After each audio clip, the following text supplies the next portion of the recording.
45% of women between the ages of 25 and 45 are predicted to be single and childless. So much so that big investors are. So that means out of all of us, half of us will be single and childless. The one right there. And basically, so much so that like places like Morgan Stanley are investing in things like wine, cat food, and anything that like all the marketing campaigns are like convincing women that they could be young forever. So any marketing campaign that's basically convincing women that what is it, ageism? Like you're beautiful even at 50. It's like, come on. Come on. Men aren't giving up. They're waking up. They've found out it's far less expensive and remarkably hassle-free to not bring women into their lives on a permanent and legally enforceable basis. Men have figured out it's impossible to compete with the combination of female nature and divorce court. Many men have seen their fathers living in an old refrigerator box, while moms got the house, land, and alimony. Because even when men win the hand of a woman, when she finally decides she wants to quit sleeping around, she is more likely than not going to divorce him when she gets bored and walks away with half his stuff and a permanent claim on his future earnings. So, what's in it for a man? Even when you win, you lose. Part of the problem is that men change what they want in life as they grow and mature. Once they hit puberty, only one thing dominates their mind. Many times, they will be heartbroken by marrying the wrong woman and losing everything they value at the time. By the time they hit 40 and the body hormones change, men can dial into what they want in relationships and their careers. By the time they are 50 and successful, they value peace of mind over intimacy.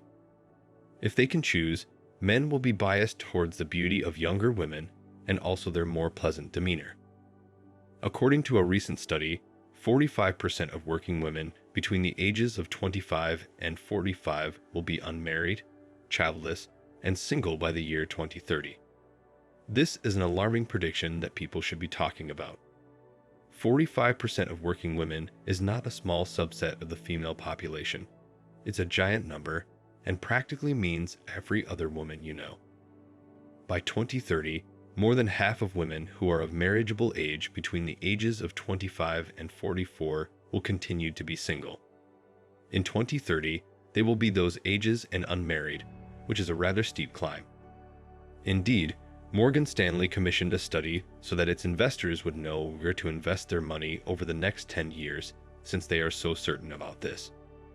The Morgan Stanley research study states that women aren't getting married young anymore.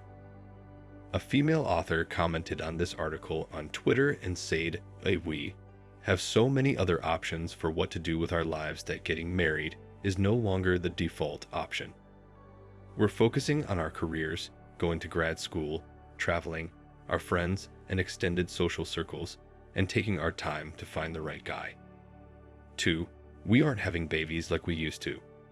With more options for birth control than ever before, and somewhat reliable treatments for infertility, the pressure to have kids within a certain time frame just isn't there anymore. And with that pressure gone, so is the urgency to get married for the sake of starting a family. So, many women are single and unmarried and will remain this way for the foreseeable future. As per society, we would regret not having children at the end of our lives because life is so happy and blessed." I recently came across this article written by a nurse who had a heart-to-heart with her senior patients and who also found out from them how their own families perceive them as a burden. There are now the top 5 things that people regret most when they die. We can put the decline in interpersonal quality to blame. Even in historically conservative nations, individuals no longer marry and live together for the remainder of their lives because relationships have deteriorated to such an extent. Thailand has one of the highest rates of cheating worldwide.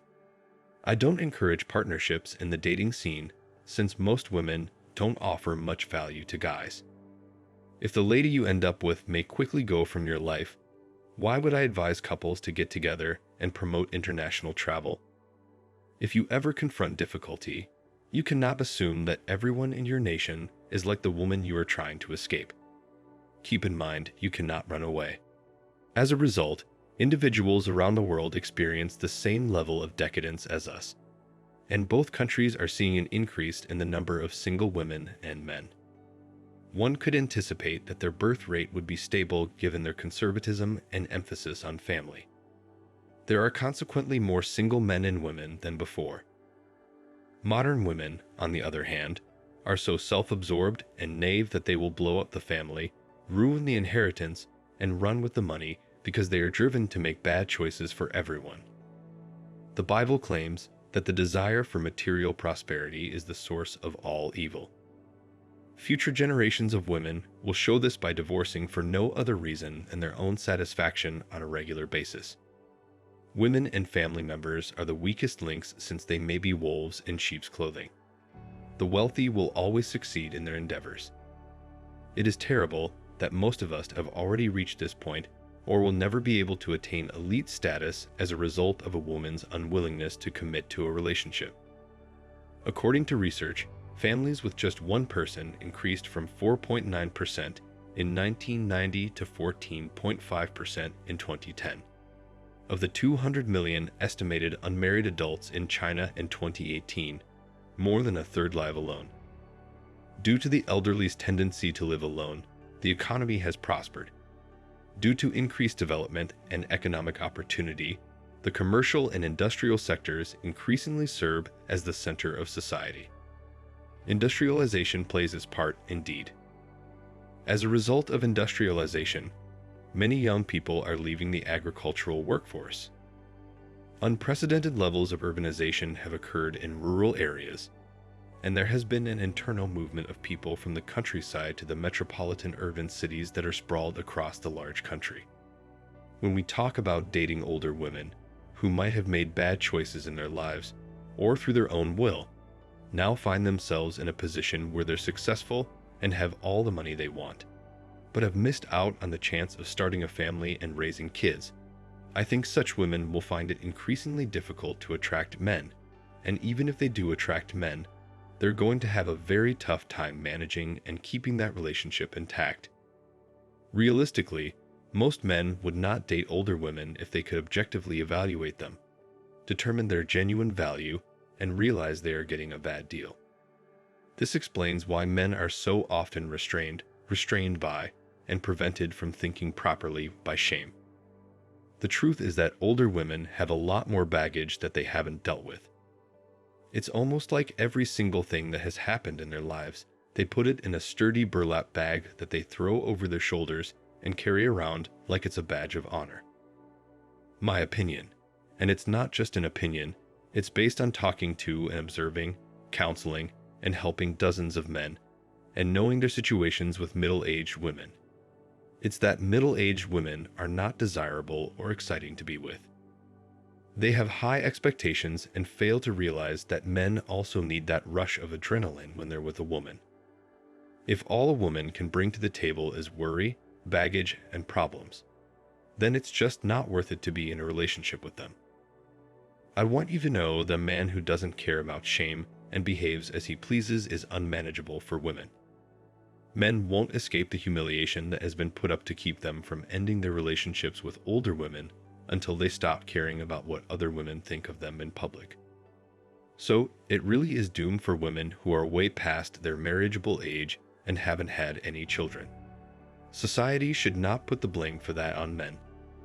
If anything, the blame is on feminism, or rather, the extreme forms of feminism that told women they could live their whole lives without men. In order to understand why this is such a startling statistic, women must really recognize and study facts as well as some history. By the time they are in their late 20s and 30s by 2023, it warns them of an oncoming catastrophe that would bring a great deal of worry and grief to younger ladies. This large population of females will suddenly realize in their 30s and 40s how they no longer have the luxury of finding the type of guys they want when they are fed the feminist juice that tells them to pursue their careers instead of starting families. That's really going to hurt, and I hope that as a group we can weather that. Watching Man Reacts. Show us your love and support by liking this video, sharing it with your friends, and subscribing to the channel. And let us know your thoughts on this in the comments. We're always up for a healthy debate and discussion.